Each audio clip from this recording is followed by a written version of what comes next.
मेरे प्रिय आत्मन, मैं अत्यंत आनंदित हूँ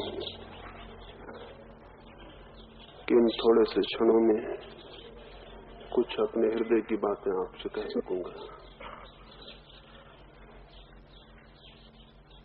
मैं कोई उपदेशक नहीं हूँ और समझता हूँ कि उपदेशों से मनुष्य जाति का कोई हित भी नहीं हुआ है।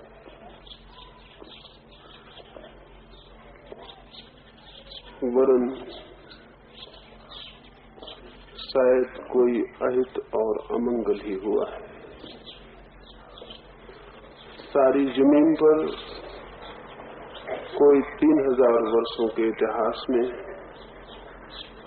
इतनी बातें कही गई हैं, इतने विचार प्रकट किए गए हैं, इतने शब्दों का जाल निर्मित हुआ है कि उस जाल को तोड़कर उन शब्दों और सिद्धांतों से ऊपर आंख उठाना भी मुश्किल होता गया है। और हमारे इस देश में तो दुर्भाग्य और भी गहरा है। हम तो जमीन पर भाषण देने वाली कौम की तरह ही प्रसिद्ध हो गए हैं। मेरे एक मित्र ने मुझे एक पत्रिका दिखलाई। उस पत्रिका में सारी दुनिया की अलग अलग कौमों के संबंध में कुछ बातें लिखी हुई थी।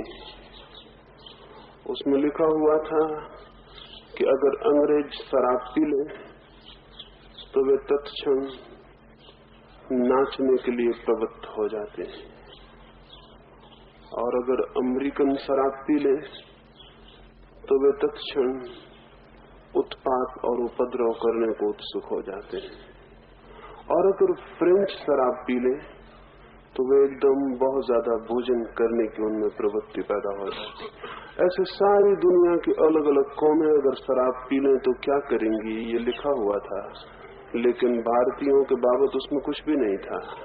मैंने अपने मित्र को कहा कि अगर भारतीय शराब पी लें तो वो भाषण देने के लिए एकदम तत्पर हो जाएंगे। ये हमारी कौम निरंतर भाषण देती रही है, निरंतर उपदेश करती रही है, लेकिन जीवन हमारा बिल्कुल उल्टा है। हमारे उपदेश और हमारे विचारों से हमारे जीवन का कोई संबंध नहीं है। शायद सत्य यही है कि जो लोग अपने जीवन को निर्मित नहीं कर पाते हैं वे उस कमी को विचारों में और शब्दों में प्रकट करके पूरी कर लेते हैं। जिनके जीवन में प्रेम उपलब्ध नहीं होता वे प्रेम की कविताएं लिख के पूर्ति कर लेते हैं, और जिनके जीवन में आलोक और प्रकाश की अनुभूति नहीं होती वे आलोक और प्रकाश के संबंध में सिद्धांत निर्मित करके तृप्त हो जाते हैं। शायद हमारा मन सब्स्टिट्यूट खोजता है, पूरक खोजता है। यदि दिन में आपने भोजन न किया हो तो रात में सपने में आप किसी भोज में आमंत्रित जरूर हो जाएंगे, और दिन में आपने अगर दरिद्रता और भिखमंगी झेली हो तो रात्रि के सपनों में आप सम्राट हो जाएंगे। स्वप्न में हम अपने मन की कमियों की पूर्ति कर लेते हैं। ऐसे ही विचारों में भी हम जीवन की कमी पूर्ति कर लेते हैं। इसलिए जो कौम बहुत विचार में, अति विचार में उलझ जाती है उसका जीवन निरंतर दरिद्र और दीनहीन होता चला जाता है। इस तथ्य को हम नहीं समझेंगे तो शायद जीवन जैसा होना चाहिए वैसा नहीं हो सकेगा। इधर 3000 वर्षों में हमने इस भूमि के टुकड़े पर बहुत विचार किया है, लेकिन जीवन हमारा कहाँ है? हमने बहुत प्रकाश की बातें सोची हैं, लेकिन आंखें हमारी बंद हैं। हो सकता है आंखें बंद हैं इसलिए हम प्रकाश की बहुत बातें सोचते हो, लेकिन एक बात स्मरण रखें कि चाहे हम प्रकाश के संबंध में कितना ही सोचें और विचार करें, लेकिन आंखें न हो तो प्रकाश की न तो कोई अनुभूति हो सकती है और न प्रकाश से कोई संपर्क हो सकता है। धर्म की हम बातें करते हैं और जीवन जितना अधार्मिक हमारा है उतना शायद ही किसी का हो। धर्म की हम बातें करते हैं और उन बातों के घेरे में अधर्म का पोषण होता है। हमारे धर्म के स्थान ही अधर्म के अड्डे हो गए हैं। हमारे धर्म की बातें ही न मालूम कितने प्रकार के अधर्म को पालने का कारण बन गई हैं। धर्मों के नाम पर क्या नहीं हुआ है, कितने लोगों की हत्याएं हुई हैं, कितने मंदिर और मस्जिद जलाए और तोड़े गए हैं, कितनी स्त्रियों पर बलात्कार हुआ है, कितने निर्दोष बच्चे काटे गए हैं। इसका किसी भी दिन इतिहास अगर बना तो ये जान के हैरानी होगी कि जिन्हें हम भौतिकवादी कहें, नास्तिक कहें, उनने इस भांति की कोई हत्या, कोई उत्पात, कोई खून खराबी जमीन पर नहीं की है। जिनको हम आस्तिक कहें और धार्मिक कहें, उनने ये किया है। तो ये बहुत हैरानी की बात मालूम होती है, लेकिन शायद हो सकता है इसके पीछे कुछ कारण हो, और जो कारण मैं प्राथमिक रूप से आपसे कहना चाहूंगा वो यही है कि हमने जीवन की पूर्ति काल्पनिक विचारों में कर ली है, और तब हमारे जीवन में और हमारे विचार में एक बुनियादी फासला हो गया है। विचार में हम आकाश में विचरण करते हैं, और जहां तक जीवन का संबंध है हम अभी भूमि पर ठीक से चलने में भी समर्थ नहीं है। ये स्थिति मनुष्य के जीवन में अत्यधिक संघातक हो गई है, और इसके बीच जो तनाव और परेशानी पैदा हुई है वो जीवन के लिए बहुत बोझिल किए दे रही है। उससे बहुत अशांति, बहुत बेचैनी, बहुत घबराहट पैदा हुई है। न केवल अशांति बल्कि जीवन का अर्थ और अभिप्राय भी अनुभव में आना बंद हो गया है। इसके पहले कि मैं इस संबंध में कुछ कहूं कि कैसे रास्ता बन सकता है कि हमारे विचार और जीवन के फासले कम हो जाएं, एक छोटी सी बात आपसे कहना चाहूंगा, और वो ये, एक घटना घटी। एक चर्च में एक रात एक चोर घुस गया। चर्च के पादरी ने लोगों से दान ले लेकर बहुत सा धन इकट्ठा कर रखा था। सभी चर्चों में इकट्ठा हो गया है, सभी मंदिरों में। लोग भूखे और पीड़ित हैं, लेकिन मंदिरों में बहुत धन इकट्ठा होता चला गया है। उस चर्च में भी बहुत धन इकट्ठा हो गया था। एक रात एक चोर वहां घुस गया। पादरी निश्चिंत सोया हुआ था, क्योंकि उसे ये ख्याल भी नहीं था कि कोई चोर मंदिर में चोरी करने आएगा। उस चोर ने उस सारे धन को इकट्ठा किया। उसने उस सारे धन को इकट्ठा करके पोटली में बांधा। बहुत बहुमूल्य चीजें थीं, बहुत रुपए थे, असरफियां थीं। उन सबको बांध के वो निपटा ही था कि पीछे से किसी आदमी ने अंधेरे में आकर उसके कंधे पर हाथ रखा। अंधेरा था, देखना मुश्किल था कि पीछे कौन है, लेकिन पीछे जो आदमी खड़ा था उसने कहा, मेरे बेटे, तुम चोरी कर रहे हो, और चोरी बड़ी से बड़ा पाप, बड़े से बड़ा अपराध है, और तुम चोरी भी भगवान के मंदिर में कर रहे हो। ये तो और भी जघन्य पाप हो गया। एक दरिद्र पादरी के घर पर तुम चोरी करने आए हो और तुम्हें संकोच और लज्जा भी नहीं, लेकिन फिर भी मैं तुम्हें क्षमा कर दूंगा, क्योंकि ईश्वर के पुत्र जीसस ने कहा है कि उन्हें क्षमा कर दो जो तुम्हें चोट पहुंचाएं। मैं तुम्हें क्षमा कर दूंगा, और किसी से भी नहीं कहूंगा, लेकिन एक वचन दो कि तुम परमात्मा से प्रार्थना करोगे और अपने पाप के लिए पश्चाताप करोगे।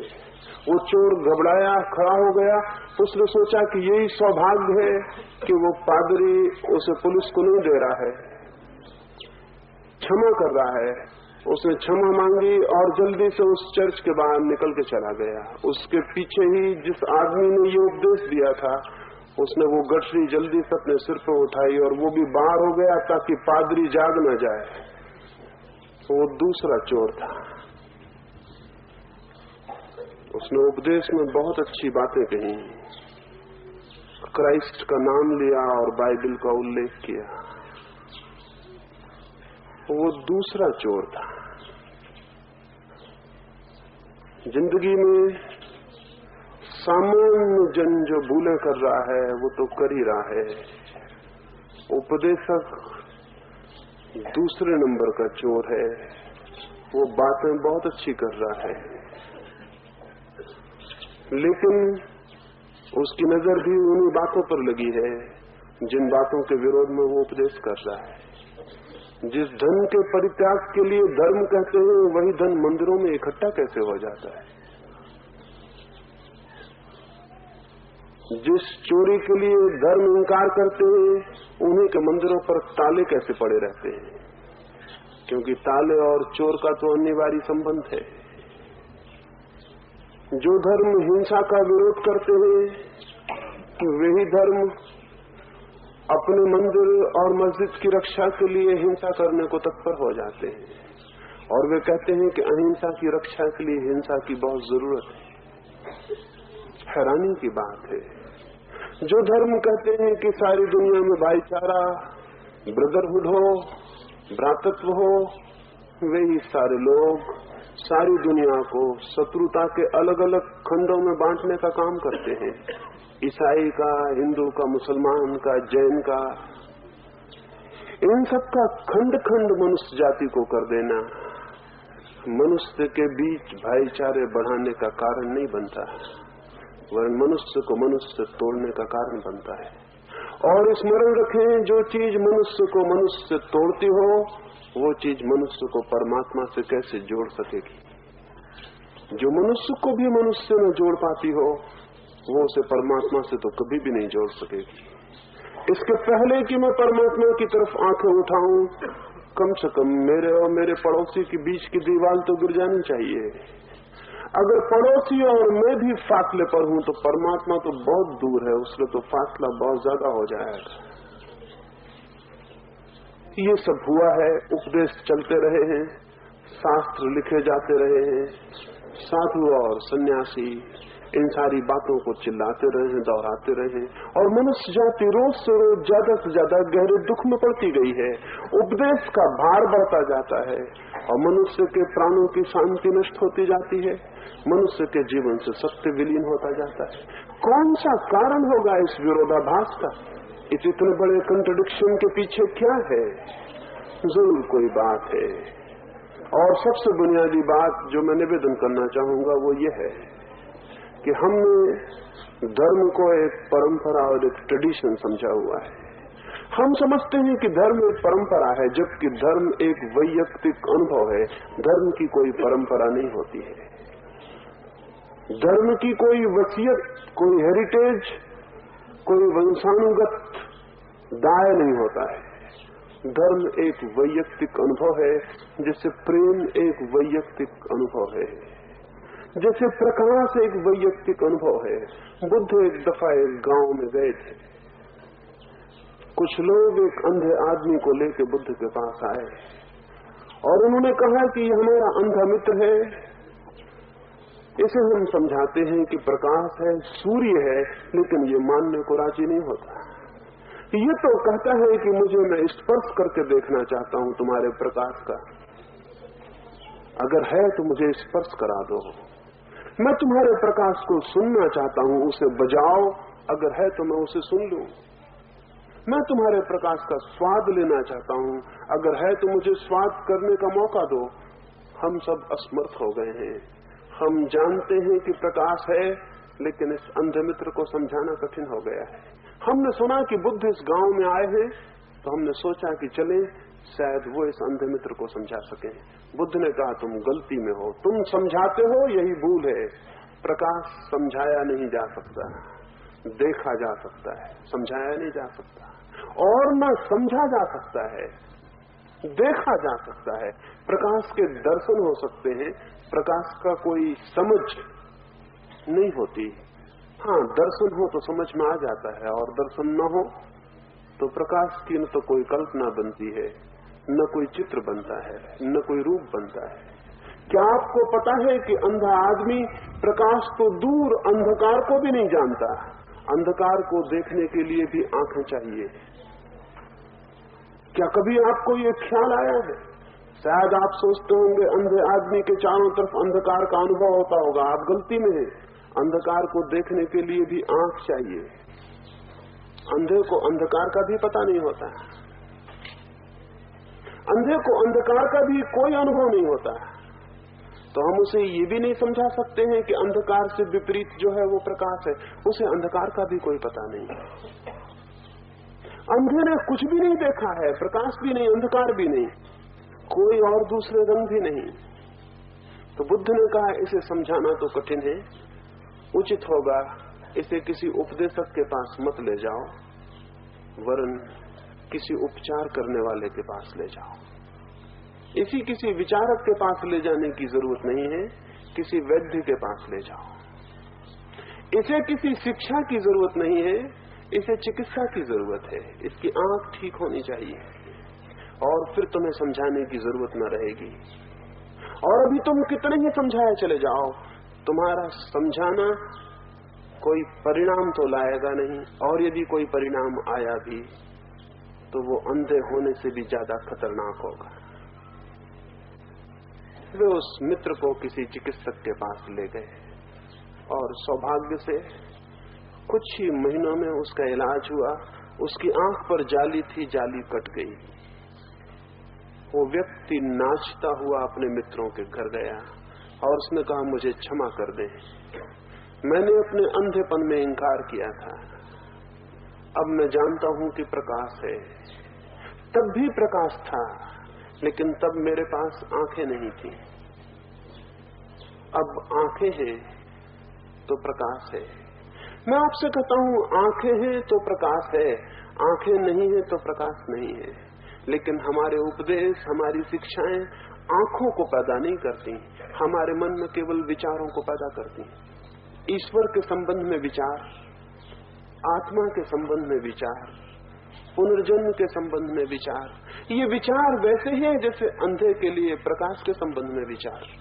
इन विचारों से कुछ भी न होगा, इन विचारों से कुछ भी नहीं हो सकता, और ये विचार सत्य का निर्देश भी करने में असमर्थ हैं।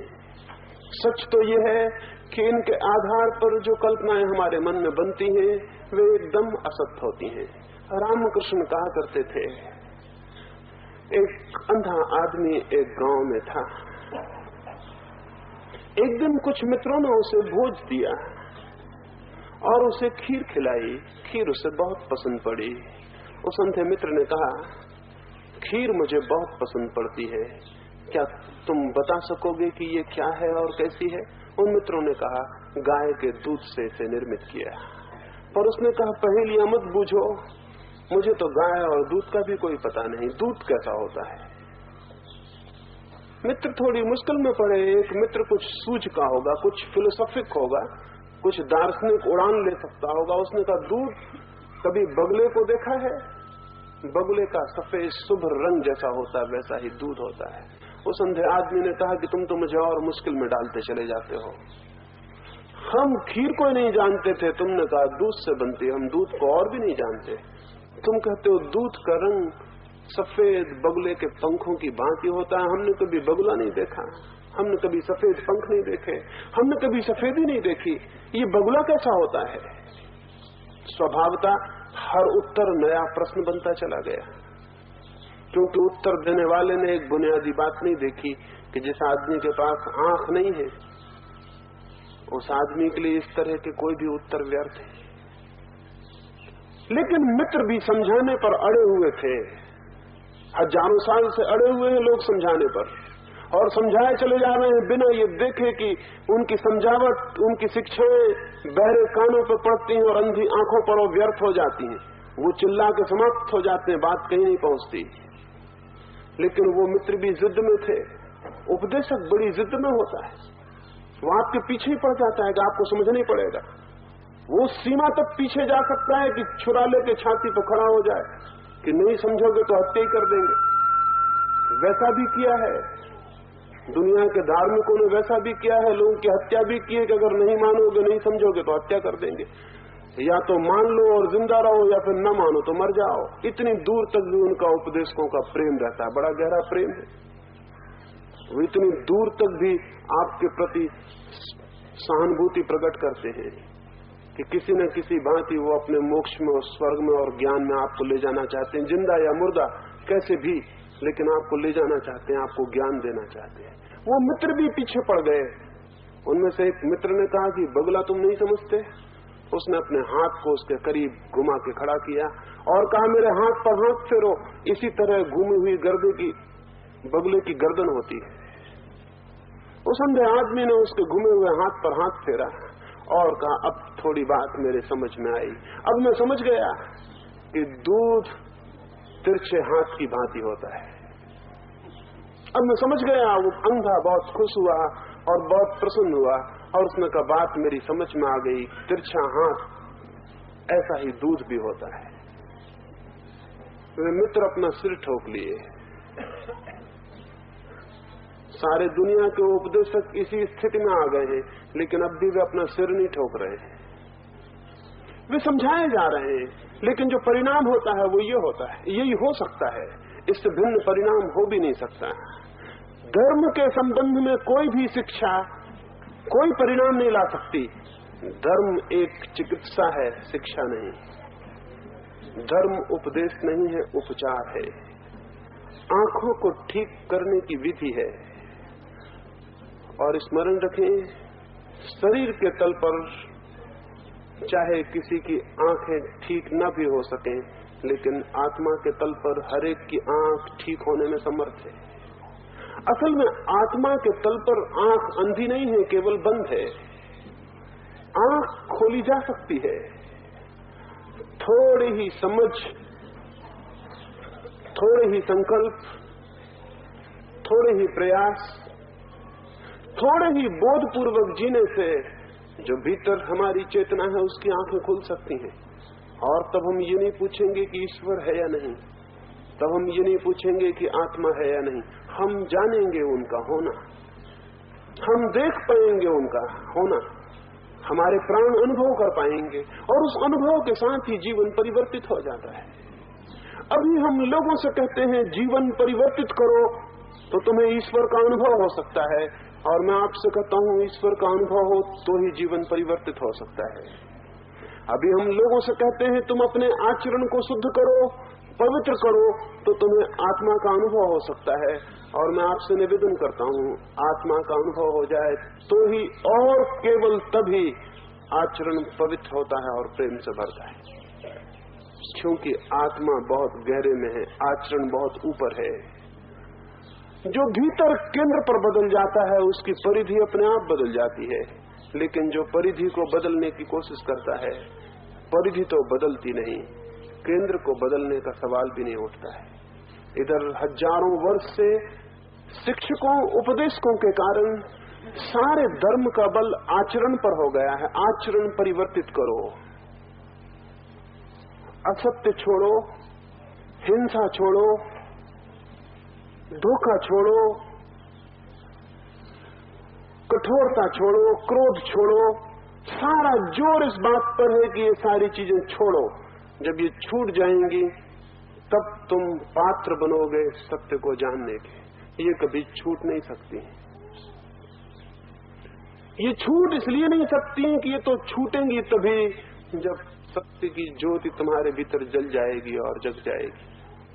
जैसे किसी घर में घना अंधेरा हो और कोई उपदेशक वहां पहुंच जाए और वो कहे कि अंधकार को निकाल के बाहर कर दो, और हम सारे लोग अपनी शक्ति लगाएं, तलवारें लाएं, बंदूकें लाएं और भी जो सामान हमारे पास लाएं और उस अंधेरे को धक्का दें, चोट पहुंचाएं, उसे गठरियों में बांधें और बाहर फेंकें।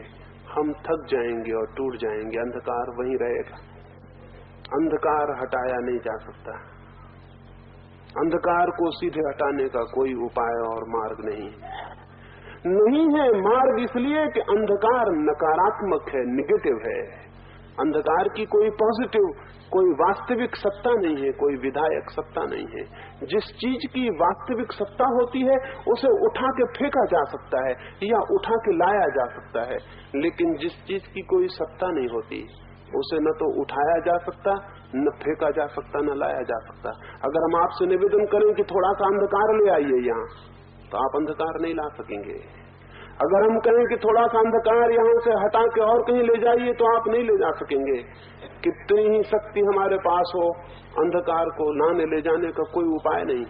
उपाय इसलिए नहीं है कि अंधकार है ही नहीं, अंधकार केवल प्रकाश की अनुपस्थिति है, एब्सेंस है। अंधकार की अपनी कोई प्रेजेंस नहीं है, अपनी कोई उपस्थिति नहीं है। अंधकार किसी दूसरे की अनुपस्थिति है।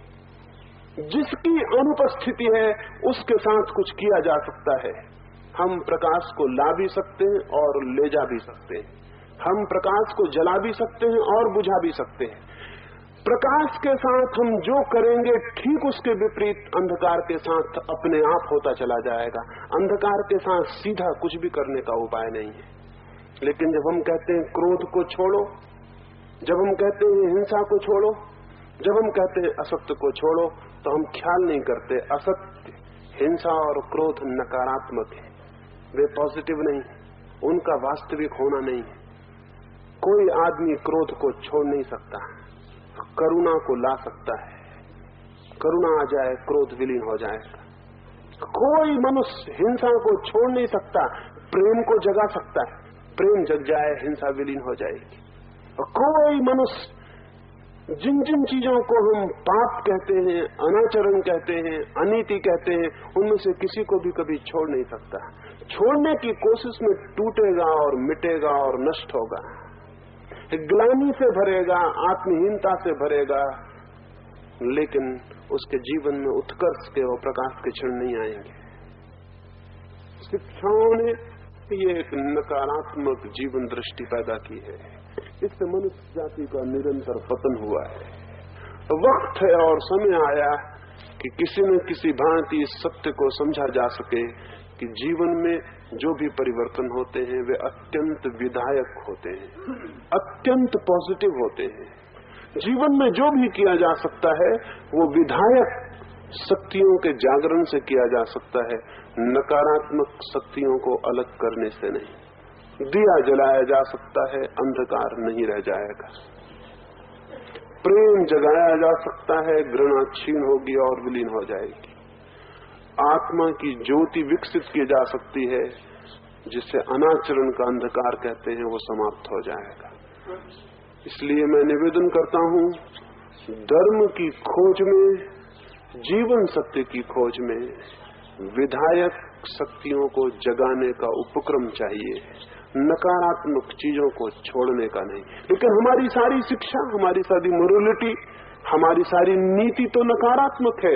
छोटे से बच्चे को हम सिखाना शुरू करते, छोटे छोटे बच्चे बैठे, इनको भी हम यही सिखाएंगे कि झूठ मत बोलो, इनको भी हम यही सिखाएंगे क्रोध मत करो, इनको भी हम यही सिखाएंगे हिंसा मत करो, चोरी मत करो। हमारे सारे के सारी कमांडमेंट्स, हमारी सारी आज्ञाएं निषेधात्मक हैं। और क्या आपको पता है कि निषेधात्मक आज्ञा जीवन में परिवर्तन तो नहीं करती, खतरे लाती। और खतरा सबसे बड़ा ये लाती है कि जहां निषेध होता है वहां आकर्षण पैदा हो जाता है। अगर आपके स्कूल के दरवाजे पर लिख के टांग दिया जाए कि यहाँ झांकना मना है, फिर उस दरवाजे पे से इतना समर्थ आदमी मुश्किल से निकलेगा जो बिना झांके निकल जाए। लेकिन आज उस दरवाजे पे कोई भी झांकता नहीं, वहां कोई निषेध नहीं। जहां निषेध है वहां आकर्षण। सिगमंड फ्रायड का नाम सुना होगा, बड़ा मनोवैज्ञानिक था।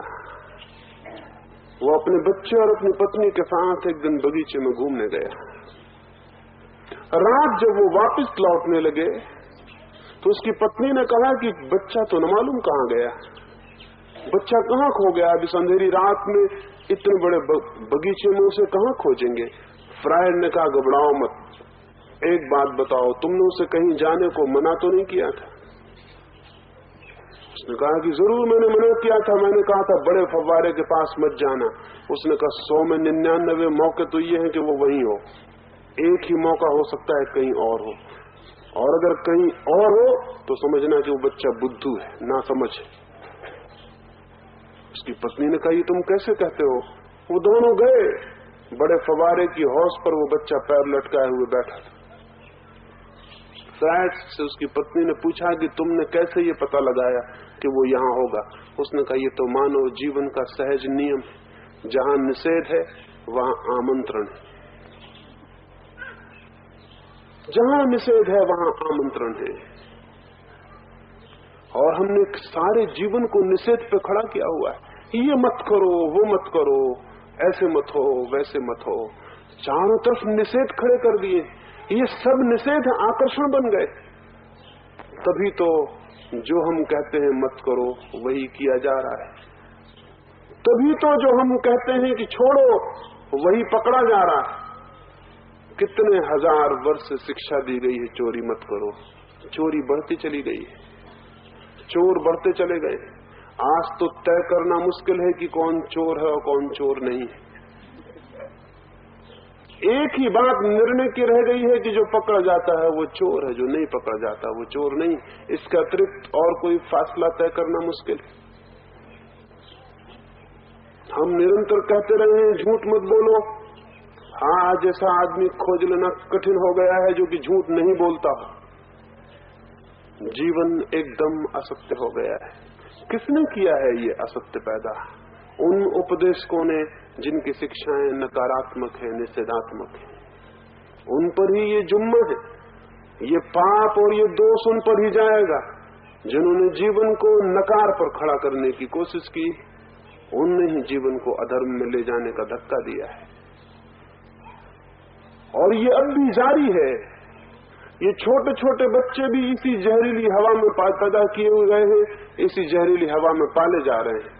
इसी निषेध परक संस्कृति में इनका भी विकास हो रहा है। ये भी उसी तरह का जीवन जिएंगे जैसा पिछली पीढ़ियों ने जिया। ये भी उसी तरह की भूलें करेंगे, ये भी उसी तरह के दुख और पीड़ा में पड़ेंगे। इनका जीवन भी वैसा ही नरक बनेगा जिससे पहले बनता रहा है। क्या कोई उपाय नहीं हो सकता है कि ये बच्चे भविष्य में एक नए तरह के मनुष्य को जन्म दे सके? क्या ये नहीं हो सकता कि ये बच्चे एक दूसरी तरह की संस्कृति के निर्माता बन सके?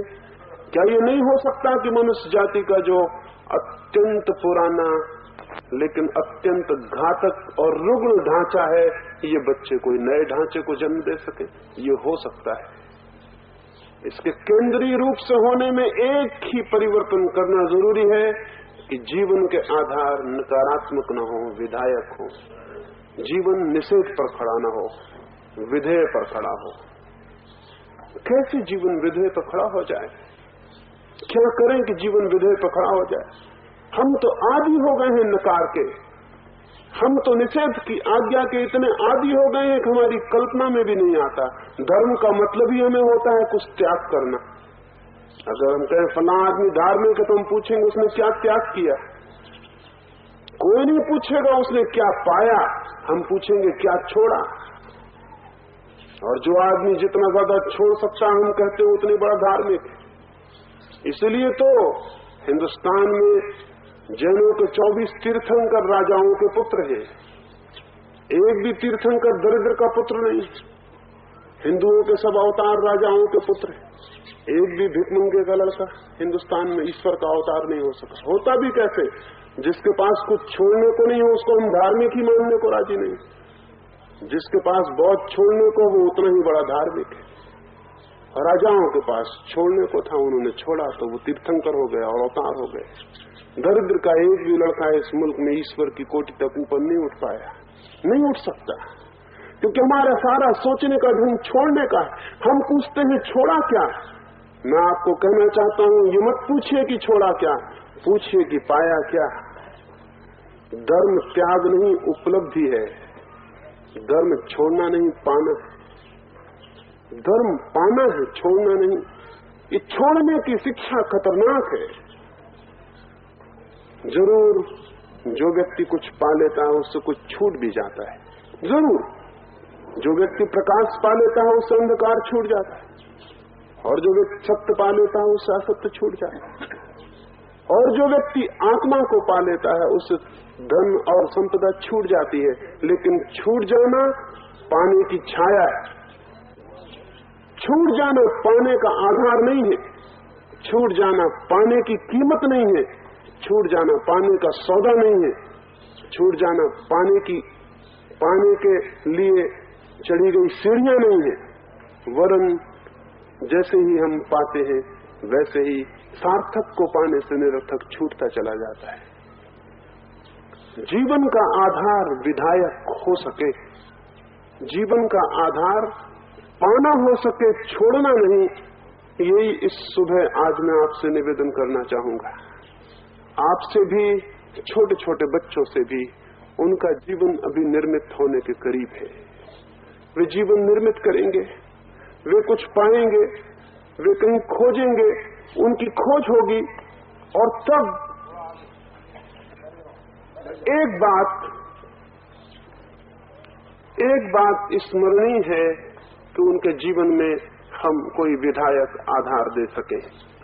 उनके लिए ही नहीं कह रहा हूं, आपके लिए भी कह रहा हूं, क्योंकि धर्म के लिहाज से बूढ़े और बच्चों में कोई बुनियादी फर्क नहीं होता है।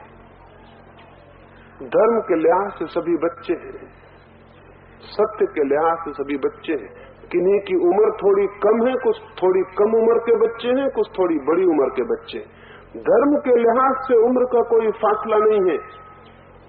इसलिए जो बच्चों के लिए है उपयोगी, वो बूढ़ों के लिए भी उपयोगी है। एक बात, जीवन को पाने की दिशा में संलग्न करें, कुछ पाने की खोज करें। कौन सी चीज सबसे ज्यादा महत्वपूर्ण है जिसे पाने की खोज करें और जो केंद्रीय बन जाए? सबसे महत्वपूर्ण चीज है आत्मा। लेकिन ये शब्द बड़ा हवाई है, बहुत एब्स्ट्रैक्ट, इससे कुछ पकड़ में नहीं आता कि आत्मा का क्या मतलब। इसको और थोड़े ठोस शब्दों में कहें तो सबसे महत्वपूर्ण चीज है व्यक्तित्व, इंडिविजुअलिटी। जिस आदमी के पास अपना व्यक्तित्व नहीं, उस आदमी को आत्मा का कभी अनुभव नहीं हो सकेगा। हमारे पास कोई व्यक्तित्व नहीं है। हम एक ढांचे में पैदा होते हैं और हम किसी दूसरे के व्यक्तित्व को आदर्श मान के अपने जीवन का निर्माण करते हैं। कोई राम के जैसा बनना चाहता है, कोई बुद्ध के जैसा बनना चाहता है, कोई महावीर के जैसा, या अगर पुराने संस्करण थोड़े पुराने पड़ गए हो तो नए संस्करण हमेशा उपलब्ध होते हैं। कोई गांधी जैसा बनना चाहता है, कोई रामकृष्ण जैसा बनना चाहता है।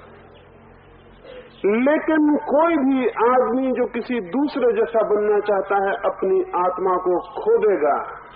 आत्मा को पाने का पहला विधायक सूत्र है, किसी दूसरे जैसे नहीं बल्कि अपने जैसे बनने की हिम्मत करो।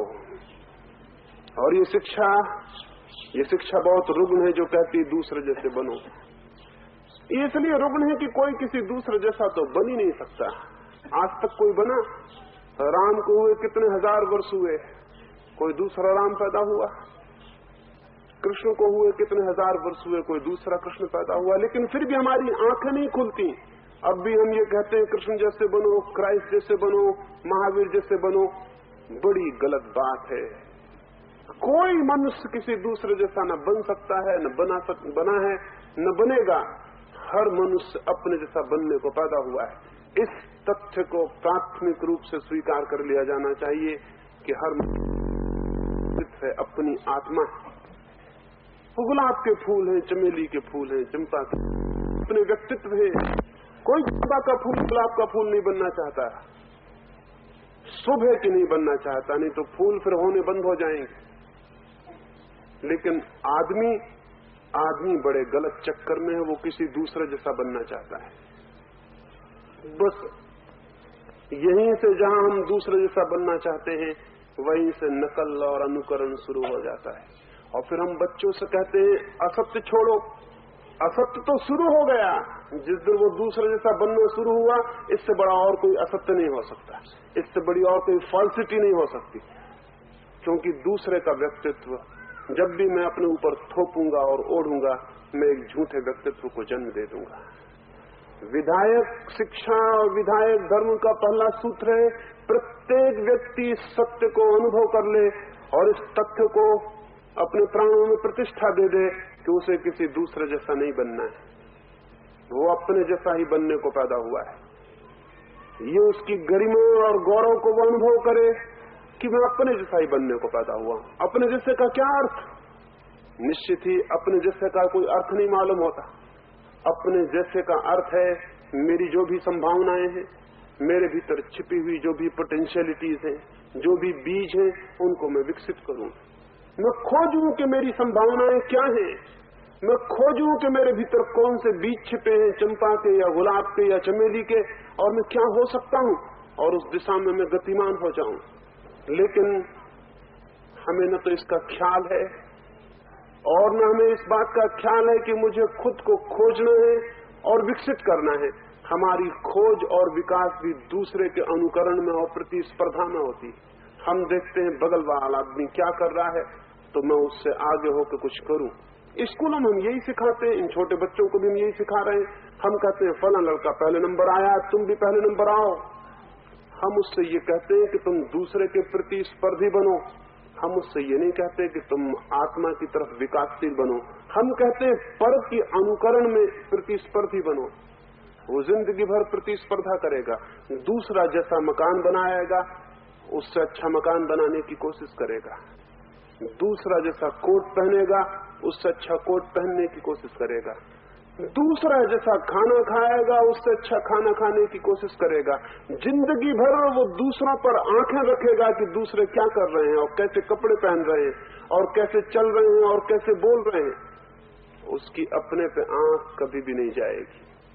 प्रतिस्पर्धी व्यक्ति कभी अपने को नहीं देख पाता, क्योंकि उसके देखने की सारे कोण दूसरे की तरफ होते हैं। और हमारी सारी शिक्षा यही सिखाती है, दूसरों को देखो। हम उनसे कहते हैं कि देखो फलां आदमी वैसा है। नहीं, अगर विधायक जीवन दृष्टि हो तो हम उससे कहेंगे निरंतर अपने को देखो। निश्चित ही कल तुमने अपने को जहां पाया था, आने वाली सुबह तुम्हें उससे आगे पाए, और आज सुबह सूरज ने तुम्हें जहां पाया, सांझ को ढलता हुआ सूरज तुम्हें उससे आगे पाए। वही नहीं, दूसरे से प्रतियोगिता करके आगे नहीं जाना है, बल्कि निरंतर अपने से ही आगे जाना है। निरंतर स्वयं से ही प्रतियोगिता है। जो बीत गया कल है उससे मेरे आज की प्रतियोगिता है, जो आज जाता हुआ कल है उससे मेरे आने वाले कल की प्रतियोगिता है। प्रतियोगिता जरूर है, कंपटीशन जरूर है, लेकिन किसी और से नहीं, स्वयं से।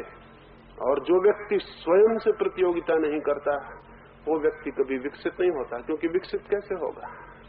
और हम सारे लोग दूसरों से प्रतियोगिता करते हैं। हमारी सारी शिक्षा, हमारा सारा धर्म, हमारी सारी संस्कृति दूसरे से प्रतिस्पर्धा पर खड़ी। इसके परिणाम घातक हुए। इसका परिणाम सबसे बड़ा घातक तो ये हुआ है कि कोई आदमी खुद को विकसित नहीं कर पाता, कोई आदमी खुद जैसा नहीं बन पाता। और जो दूसरी खतरनाक बात है कि जब कोई आदमी खुद को विकसित नहीं कर पाता तो उसके जीवन में दुख घनीभूत हो जाता है। एक ही आनंद है जीवन का, अपने भीतर छिपे हुए सारे बीजों को फूलों तक पहुंचा देना। एक ही आनंद है जीवन का, खुद के भीतर छिपी हुई सारी संभावनाओं को वास्तविक बना देना। एक ही आनंद है जीवन का, मेरे भीतर कुछ भी अविकसित न रह जाए, सब खिल जाए और फूल बन जाए। लेकिन हमारी ये प्रतिस्पर्धी वृत्ति हमारे भीतर कुछ भी फूल नहीं बनने देती, कुछ भी विकसित नहीं होने देती, कोई चीज सुगंध तक नहीं पहुंच पाती। हम केवल दूसरे की स्पर्धा में जले जाते हैं और मरे जाते हैं। जीवन भर जलन और ईर्ष्या और प्रतिस्पर्धा, स्वभावता दुख और नरक में हम खड़े हो जाते हैं। फिर हम चिल्लाते हैं और परेशान होते हैं। तो मैं ये कहूंगा, प्रत्येक व्यक्ति अपने होने को स्वीकार करे और स्मरण रखे कि वो किसी दूसरे जैसा कभी नहीं हो सकता। और ये आत्म अपमान है कि वो किसी दूसरे जैसा होना चाहे।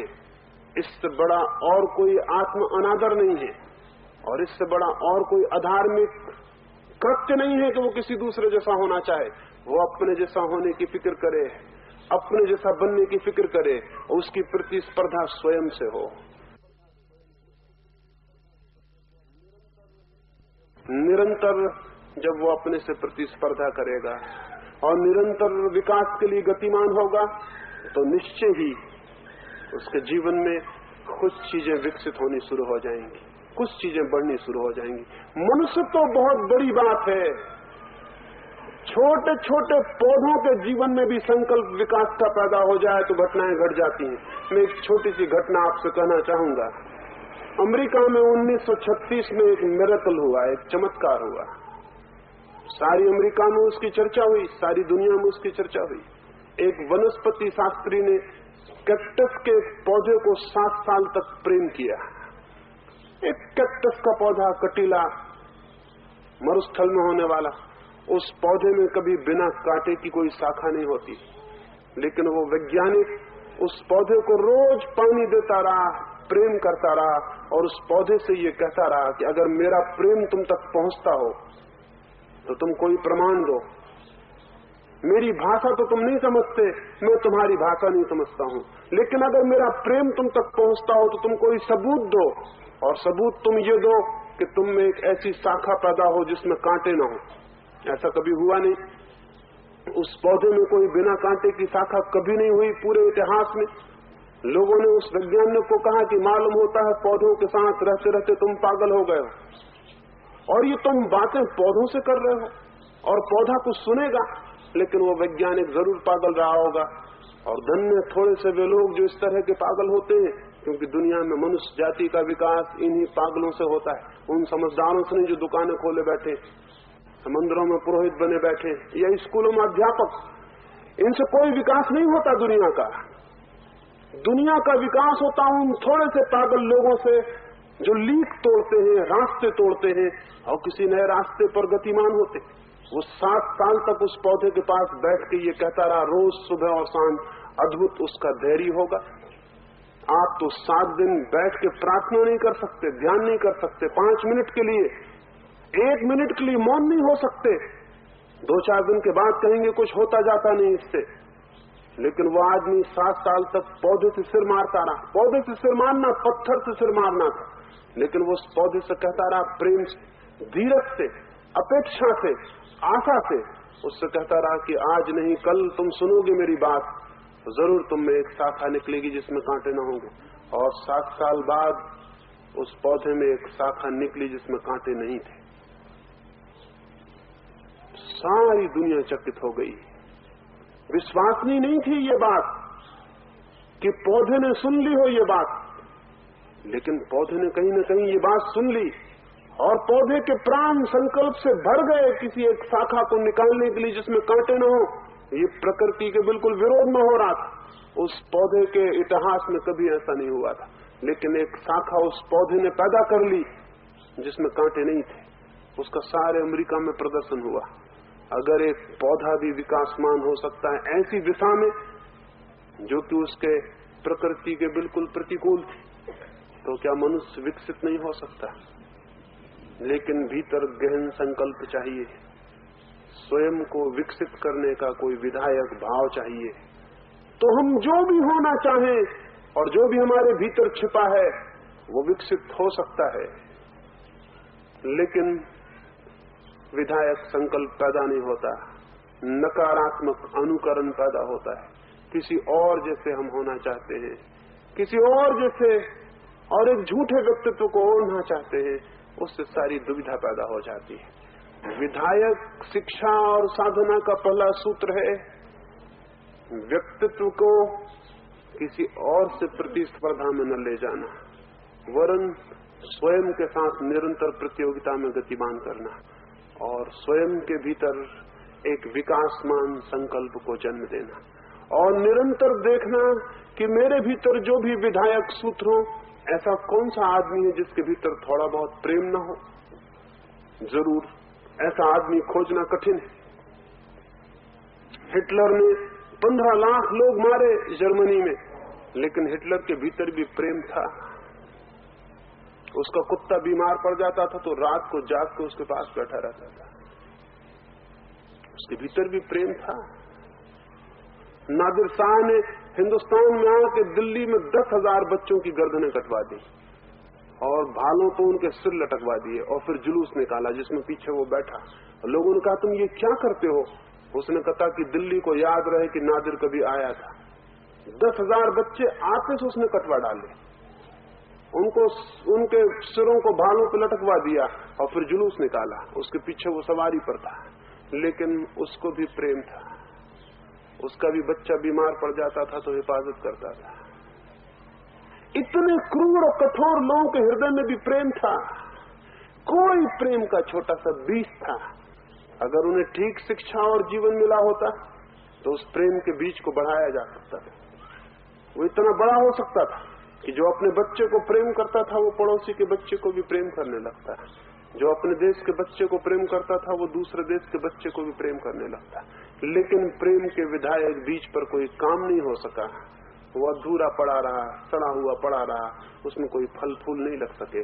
हम सबके भीतर जो जो विधायक है, अगर हमारे भीतर थोड़ा सा प्रेम है तो बच्चों से ये मत कहो कि घृणा मत करो, उनसे कहो कि इस प्रेम को बढ़ाओ, इस प्रेम को फैलाओ। अगर एक बच्चे के भीतर थोड़ा सा भी कोई क्रिएटिव एलिमेंट है, कोई सृजनात्मक बात है, तो उसको उसे बढ़ाने के लिए मौका दो, उसे बढ़ने दो, उसे बनने दो। अगर एक बच्चे के भीतर थोड़ी सी करुणा है तो उसे विकसित होने दो। उससे जबरदस्ती मत कहो कि तुम करुणा करो, जबरदस्ती मत कहो कि तुम कठोर मत रहो, क्योंकि जबरदस्ती का कोई परिणाम नहीं हो सका। मैंने सुना है एक स्कूल में एक पादरी निरंतर बच्चों को समझाने जाता था। उसने एक दिन बच्चों को समझाया कि बच्चों, कठोरता छोड़ देनी चाहिए, क्रूरता छोड़ देनी चाहिए, और निश्चित ही चाहे कुछ भी हो जाए एक दया का काम रोज करना चाहिए। उन बच्चों ने पूछा कैसे दया का काम, कौन सा करे? उस पादरी ने कहा कि समझ लो कि कोई बूढ़ी स्त्री सड़क पर पार होना चाहती है तो तुम उससे सहारा दो और सड़क पार करवा दो। दूसरे दिन वो पादरी आया और उसने बच्चों से पूछा कि तुमने कोई दया का काम किया? 3 बच्चों ने ऊपर हाथ हिलाया, उन्होंने कहा हमने किया। उसने पहले बच्चे से पूछा तुमने कौन सा दया का काम किया? उसने कहा मैंने एक बूढ़ी को सड़क पार करवाई। उसने दूसरे से पूछा, उसने कहा कि मैंने भी उसी बूढ़ी को सड़क पार करवाई। उसने तीसरे से पूछा, उसने कहा मैंने भी उसी बूढ़ी को सड़क पार करवाई। उसने मैं बड़ा हैरान हूं, तुम तीनों ने उसी बूढ़ी को सड़क पार करवाई, 3 की जरूरत पड़ी। उन तीनों ने कहा लेकिन वो पार होना नहीं चाहती थी, जबरदस्ती उसको ले जाना पड़ा, इसलिए 3 की जरूरत पड़ गई। ऐसी जबरदस्ती की शिक्षाएं नहीं कि एक दया का कृत्य करने के लिए किसी को जबरदस्ती पार करवाना पड़े। नहीं, व्यक्ति के भीतर छिपे हुए जो सहज प्रेम के अंकुरन हैं उन्हें मौका दिया जाना चाहिए, उन्हें पल्लवित हुए जाना चाहिए। बहुत व्यवस्था की जा सकती है कि विधायक तत्व भीतर से विकसित होने लगे, और अगर एक बच्चा विधायक तत्वों के विकास में क्रमशः विकसित हो, युवा होते होते उसके भीतर नकारात्मक तत्व अपने आप क्षीण हो जाएंगे। उससे ये न कहें कि ऐसा मत करो, उससे जोर दे के भी ऐसा न कहें कि ऐसा ही करो, वरन उसकी भावना विकसित हो, उसकी भावना बढ़े, ऐसा कुछ करना जरूरी है। अब जैसे अभी मुझे फूल की मालाएं आपने डाली, बच्चों के सामने फूल तोड़े जाना उचित नहीं है, किसी के गले में फूल की माला डाला जाना भी उचित नहीं है, क्योंकि जो आदमी भी फूल तोड़ता है, फूल जैसी सुकुमार और सुंदर चीज को तोड़ लेता है, उस आदमी के भीतर प्रेम का भाव कम है। चारों तरफ एक हवा होनी चाहिए कि फूल न तोड़े जाएं। बच्चों को दिखाई पड़ना चाहिए बूढ़े फूल नहीं तोड़ते हैं। फूल इतनी सुकुमार चीज है, इतनी प्यारी, कि अगर हम उसको भी तोड़ लेते हैं तो फिर और ऐसी कौन सी चीज बच जाएगी जिसको हम न तोड़ेंगे। बच्चों को दिखाई पड़ना चाहिए चारों तरफ कि फूल कोई भी नहीं तोड़ता है। इतनी कोमल, इतनी प्यारी चीज को तोड़ना खतरनाक है, क्योंकि इतनी प्यारी चीज को तोड़ते वक्त आदमी जरूर कठोर होता है, और जब आदमी चीजों को तोड़ने में कठोर हो जाता है तो निरंतर चीजों को तोड़ता रहता है, फिर उसे जोड़ने का ख्याल नहीं रह जाता। दिखाई पड़ना चाहिए बच्चों को कि जोड़ी जाती हैं चीजें, तोड़ी नहीं जाती, और जो भी प्रेमपूर्ण है और सुंदर है वो तोड़ा नहीं जाता, उसे संभाला जाता है, सुरक्षित किया जाता है। लेकिन हमें कोई ख्याल नहीं। बुद्ध ने एक डाकू से कहा था, एक डाकू बुद्ध को मारने को खड़ा था तलवार लेके, तो बुद्ध ने कहा था तुम मुझे मार डालो, लेकिन एक छोटा सा काम कर दो फिर मार डालना। उसने कहा कौन सा काम? और बुद्ध ने कहा देखो, एक मरने के क्षण जो आदमी कुछ कह रहा हो उसकी बात को टालना मत। उस डाकू ने भी कहा नहीं टालूंगा, कौन सा काम? बुद्ध ने कहा ये सामने जो दरख्त है इसकी एक शाखा तोड़ के मुझे दे दो। उस डाकू ने उसी तलवार से जिससे वो बुद्ध को मारने को था एक शाखा काट के बुद्ध को दे दी। बुद्ध ने कहा आधा काम तो तुमने कर दिया, आधा और कर दो तो बड़ी कृपा होगी, इसे वापस जोड़ दो। वो डाकू बोला ये तो बहुत मुश्किल बात है, इसे मैं जोड़ूं कैसे, इसे जोड़ मैं नहीं सकता हूं।